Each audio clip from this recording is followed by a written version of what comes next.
आप सभी का स्वागत है चंद्रशेखर मैथ्स क्लासेस में। आज हम आप लोग के सामने कक्षा 10वीं का गणित लेकर आए हैं।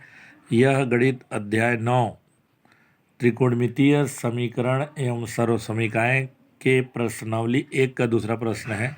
आइए इसको हल करेंगे। प्रश्न इस प्रकार है, सेक वर्ग थीटा धन कोसेक वर्ग थीटा बराबर सेक वर्ग थीटा गुणित कोसेक वर्ग थीटा। तो हम बायां पक्ष ले लेते हैं, लेफ्ट हैंड साइड। तो ये बन गया सेक वर्ग थीटा धन कोसेक वर्ग थीटा।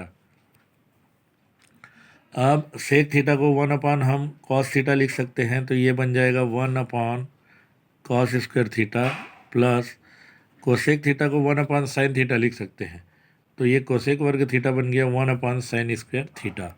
हम क्या जानते हैं, चूंकि सेक थीटा बराबर होता है 1 कॉस थीटा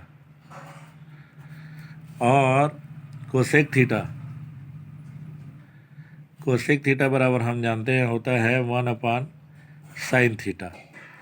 तो यहाँ पे सेक स्क्वायर थीटा है और सेक थीटा बराबर होता है 1 कॉस थीटा, तो सेक वर्ग थीटा बराबर हो जाएगा 1/कॉस वर्ग थीटा। कोसेक थीटा का होता है 1/साइन थीटा, तो यहाँ कोसेक वर्ग थीटा है, तो ये हो जाएगा 1/साइन वर्ग थीटा।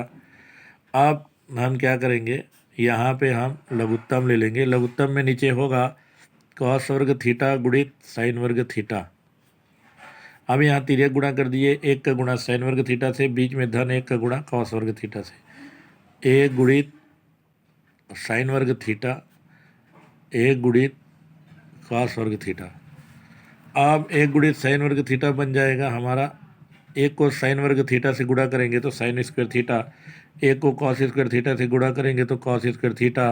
नीचे में हमारा है cos square theta into sine square theta. अब हम जानते हैं ये सर्वसमीका 1 sine square theta plus cos square theta का मान होता है हमारा 1, तो नीचे में हम लिखेंगे cos square theta into sine square theta. हमारा कौन सा सूत्र लग गया, चूँकि sine square theta plus cos square theta का मान कितना होता है, 1 होता है। अब इसके बाद देखिए, ये 1 को मैं 1 गुणा 1 लिख सकता हूँ, 1 इंटू 1 कर सकते हैं, कोई फ़र्क नहीं पड़ेगा। नीचे में हम लिखते हैं cos square theta sine square theta.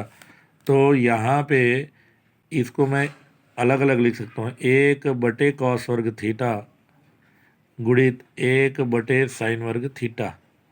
अब 1/कॉस थीटा का क्या हो जाएगा, 1/कॉस थीटा का सूत्र सेक थीटा होता है, लेकिन 1 कॉस स्क्वायर थीटा है, तो ये बन जाएगा सेक स्क्वायर थीटा। हम जानते हैं कि 1/कॉस थीटा का सूत्र सेक थीटा होता है। अब यहाँ वर्ग है तो यहाँ भी वर्ग लग जाएगा। और हम ये भी जानते हैं कि 1/साइन थीटा बराबर कोसेक थीटा होता है, तो कोसेक थीटा होगा तो 1/साइन स्क्वायर थीटा है, यहाँ वर्ग लगेगा तो यहाँ वर्ग लग जाएगा। इस प्रकार ये बन जाएगा कोसेक वर्ग थीटा। ये हमारा आ गया RHS, इसलिए LHS बराबर RHS, ये जो हमारा है वो सिद्ध हो गया। एक बार शुरू से देखिए, sec square theta plus cosec square theta बराबर सेक वर्ग थीटा इंटू कोसेक वर्ग थीटा है। लेफ्ट हैंड साइड लेते हैं हम, sec square theta plus cosec square theta.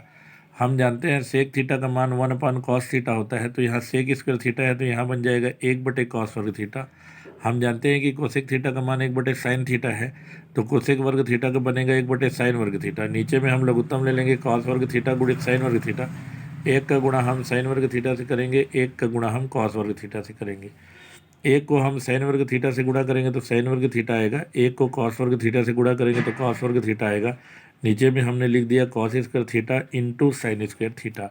हम जानते हैं कि सर्वसमीका 1 sine square theta plus cos square theta का मान 1 या साइन वर्ग थीटा धन कॉस वर्ग थीटा का मान 1 होता है, तो हमने यहाँ 1 लिख दिया। नीचे में हम लिखेंगे कॉस वर्ग थीटा गुणा साइन वर्ग थीटा। इसके बाद हम 1 को लिख सकते हैं 1 गुणा 1 कॉस वर्ग थीटा गुणा साइन वर्ग थीटा। उसके बाद हम क्या किए, इसको अलग अलग कर दिए, 1/कॉस वर्ग थीटा गुणा 1/साइन वर्ग थीटा।